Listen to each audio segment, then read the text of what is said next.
बिस्मिल्लाहिर्रहमानिर्रहीम। ओके जी, आज हम इस वीडियो में ये डिस्कस करने जा रहे हैं कि अगर हमारे पास एक पर्टिकुलर डेटा सेट है तो हम किस तरह टेस्ट करेंगे कि ये पॉइसन डिस्ट्रीब्यूशन फॉलो कर रहा है या फॉलो नहीं कर रहा। सबसे इम्पोर्टेंट बात ये है कि पॉइसन डिस्ट्रीब्यूशन ये किस किस्म के डेटा के लिए यूज़ होता है। अगर हमने एक इवेंट को in a specified number of time देखना है कि ये कितने टाइम अपीयर होता है, तो इस किस्म के डेटा के लिए हम पॉइसन डिस्ट्रीब्यूशन यूज़ करते हैं। फॉर एग्जांपल अगर यहाँ पे आप देख लें तो यहाँ पे ही आपके पास है मिस्टेक्स पर डे, ठीक है, और ये है नंबर ऑफ डेज़। तो ये देख लें 0 मिस्टेक्स एक टाइपिस्ट हैं, उनका ये रिकॉर्ड है। उन्होंने 143 डेज़ में कोई मिस्टेक नहीं किया, 90 डेज़ में एक मिस्टेक किया है टाइपिंग में, 42 डेज़ में 2 मिस्टेक किए हैं और इस तरह। तो ये पॉइसन डिस्ट्रीब्यूशन से रेलेवेंट डेटा है, लेकिन ये है कि ये data in real and practical Poisson distribution को फॉलो कर रहा है या फॉलो नहीं कर रहा। ये बात होती है कि ये पॉइसन टाइप डिस्ट्रीब्यूशन का डेटा है क्योंकि इसमें एक इवेंट जो है, इवेंट यहाँ पे एरर है, ठीक है, और स्पेसिफाइड नंबर ऑफ टाइम भी हमारे पास गिवन है per day, per hour, per day, per month, पर वीक के हिसाब से अगर कोई इवेंट एग्जिस्ट करता है तो द नंबर ऑफ टाइम को, जिस तरह ये नंबर ऑफ टाइम है आपके पास, इसको ऑब्ज़र्व करने के लिए इस किस्म की इवेंट को जो एक स्पेसिफिक टाइम पीरियड में अकर होते हैं, जो एग्जिस्ट करते हैं, इस किस्म के डेटा को एनालाइज करने के लिए हम नॉर्मली क्या यूज़ करते हैं, Poisson distribution. Before further discussion, you guys are requested to like this video, subscribe to Shaw Academy and press the bell icon to get regular updates of this channel. तो हमने अब इन practical ये test करना है कि क्या ये data वाकई पॉइसन डिस्ट्रीब्यूशन फॉलो कर रहा है या फॉलो नहीं कर रहा। तो let us test it. Okay, तो ये अगर आप इसको देख लो तो ये 300 डेज़ का डेटा है। सबसे मिनिमम मिस्टेक उसने की है 0 और सबसे मैक्सिमम मिस्टेक उसने की है 6, लेकिन ये बहुत कम है। अगर आप देखें 6 मिस्टेक सिर्फ उसने एक दिन में की है, 5 मिस्टेक उसने 3। जो मोस्टली है, जो ज़्यादातर अगर आप देख लेते हो 0 मिस्टेक्स उसने सबसे ज़्यादा की है। कम अच्छा टाइपिस्ट है क्योंकि 143 डेज़ में उसके मिस्टेक्स कितने हैं, 0। तो ये पूरा एक डेटा सेट है और हम इसको टेस्ट कर रहे हैं। तो सबसे पहला काम ये है कि हमने ये टेस्ट करना है कि ये डेटा जो है ये पॉइसन डिस्ट्रीब्यूशन को फॉलो कर रहा है या नहीं। तो define your null and alternative hypothesis. So null hypothesis ये है कि ये डेटा पॉइसन डिस्ट्रीब्यूशन को फॉलो कर रहा है। अल्टरनेटिव ये है कि फॉलो नहीं कर रहा। लेवल ऑफ सिग्निफिकेंस इन्होंने नहीं दिया तो हमने खुद से लिया है 5%। टेस्ट स्टैटिस्टिक्स हमारे पास वही observe frequencies minus expected frequencies whole square divide by expected frequency और ओवरऑल इसका सम। 4th स्टेप है कंप्यूटेशन। ऑब्जर्व फ्रिक्वेंसी तो हमारे पास गिवन है। ऑब्जर्व फ्रिक्वेंसी हमारे पास क्या है, नंबर ऑफ डेज, ठीक है। एक्सपेक्टेड फ्रिक्वेंसी हमने कैलकुलेट करना है। तो लेट्स सी कि हम इसको किस तरह कैलकुलेट करते हैं। ओके, पॉइसन डिस्ट्रीब्यूशन का डेंसिटी हम यूज़ करेंगे एक्सपेक्टेड फ्रिक्वेंसी को कैलकुलेट करने के लिए। पॉइसन डिस्ट्रीब्यूशन का डेंसिटी हमारे पास ये है कि e raise to power lambda. Lambda क्या है, this is mean of the Poisson distribution, mean to the power x and divide by x factorial. Okay, तो लेमडा हमारे पास क्या है, ये मीन है और मीन हम कैलकुलेट कर सकते हैं क्योंकि हमारे पास x भी है, number of mistakes, and frequency भी है, नंबर ऑफ डेज। तो हम इसे क्वाइट इजीली मीन कैलकुलेट कर सकते हैं। तो मीन कैलकुलेट हो जाए तो ये हमारे पास क्या होगा, लैम्डा होगा। लैम्डा आएगा तो फिर हम EI को कैलकुलेट कर सकेंगे। So first of all we have to calculate lambda in average mistakes. तो हम किस तरह कैलकुलेट करते हैं, देख लें इसको। ओके, तो देख लीजिए हमारे पास है x 0 mistake up to 6 mistakes and this is the number of days. तो fx कैलकुलेट कर ले, f और x का मल्टीप्लाई कर लें, you will get summation fx and this is summation f. Summation fx is 265 and summation f is 300. So lambda is equal to 0.89.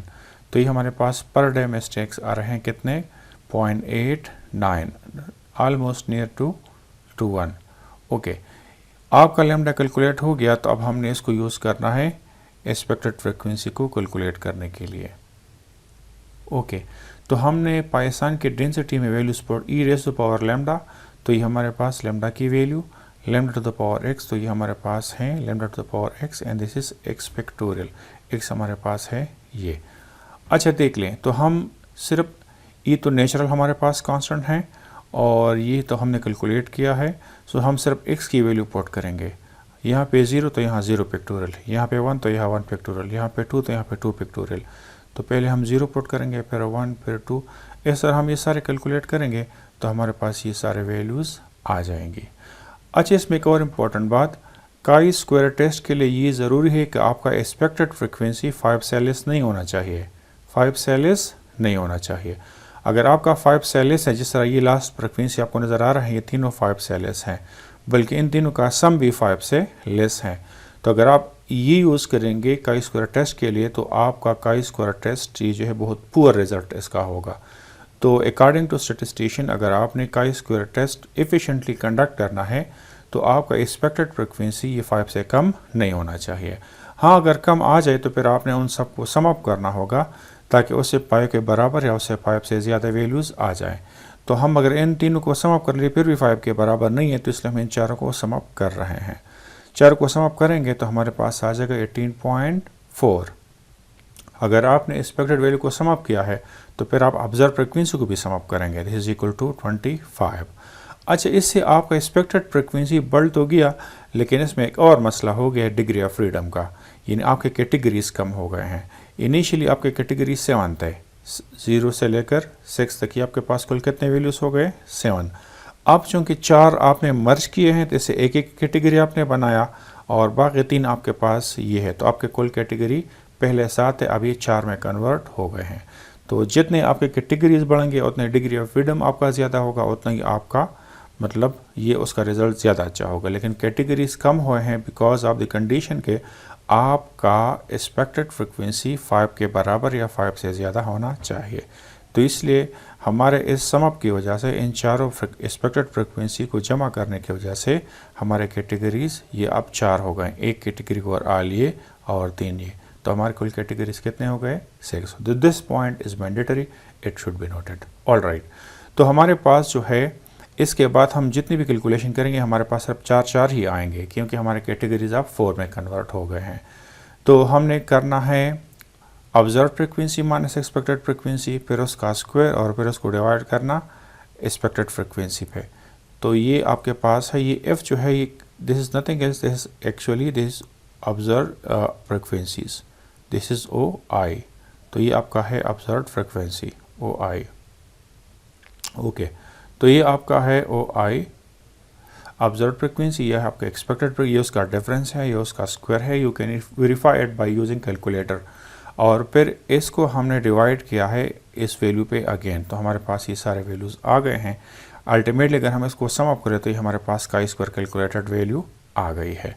अब हम switch हो जाएंगे क्रिटिकल रीजन पे। ये हमारे पास है critical reason chi square alpha with के -1 डिग्री ऑफ फ्रीडम। ये -1 जो है ये नंबर ऑफ पैरामीटर से, पाइथन डिस्ट्रीब्यूशन में सिर्फ एक ही पैरामीटर होता है म्यू, तो ये तो वही 1 है। और के -1 डिग्री ऑफ फ्रीडम, के नंबर ऑफ कैटेगरीज हैं, ये 7 थे, लेकिन सम अप करने की वजह से लास्ट 4 सेल्स हमने सम अप किए हैं तो इसकी वजह से ये अब 4 हैं। तो 4 -1 -1, तो 4 -2 और दिस इज इक्वल टू 2। तो chi square 5% with 2 degree of freedom. अगर हमने और 4 सेल्स ना सम किए होते तो ये k -1 ये क्या फिर 7 होता, 7 -2, तो यहाँ पर 5 डिग्री ऑफ फ्रीडम आ जाता। लेकिन चूँकि हमने वहाँ पे 4 सेल्स सम अप किए हैं तो इसकी वजह से हमारा डिग्री ऑफ फ्रीडम अब 2 पे कन्वर्ट हो गई, यानी कम हो गया है। अगर हम इसकी वैल्यू देख लें टेबल में तो इसकी वैल्यू है 5.99, लुक एट इट। ये हमारे पास है chi square table, this 5% level of significance, this is 2 degree of freedom, तो इसके सामने और इसके नीचे 5.99 ये आपका टेबल वैल्यू है। कैलकुलेटेड वैल्यू आपका है 10.02। ये आपका है काई स्क्वायर डिस्ट्रीब्यूशन का शेप। ये आपका है table value, but calculated value exceeds your table value, it enters into the rejection region, therefore your reject is not, and you conclude that your data does not follow Poisson distribution. दो कि it should be noted कि आपका जो data है ये Poisson distribution से relevant है, लेकिन ये प्रॉपरली पॉइसन डिस्ट्रीब्यूशन को फॉलो नहीं कर रहा। क्यों पॉइसन डिस्ट्रीब्यूशन से रेलेवेंट है? इसलिए क्योंकि पॉइसन डिस्ट्रीब्यूशन तब यूज़ होता है जब आप किसी इवेंट की फ्रीक्वेंसी को in A given time period आप उसको ऑब्ज़र्व कर रहे होते हैं। जिस तरह हम पर डे के हिसाब से मिस्टेक्स को ऑब्ज़र्व कर रहे थे, तो इस किस्म के डेटा के लिए पॉइसन डिस्ट्रीब्यूशन नॉर्मली यूज़ होता है, लेकिन हमारे केस में ये पॉइसन डिस्ट्रीब्यूशन को फॉलो नहीं कर रहा। Thank you, thanks for watching. खुश रहें, आबाद रहें।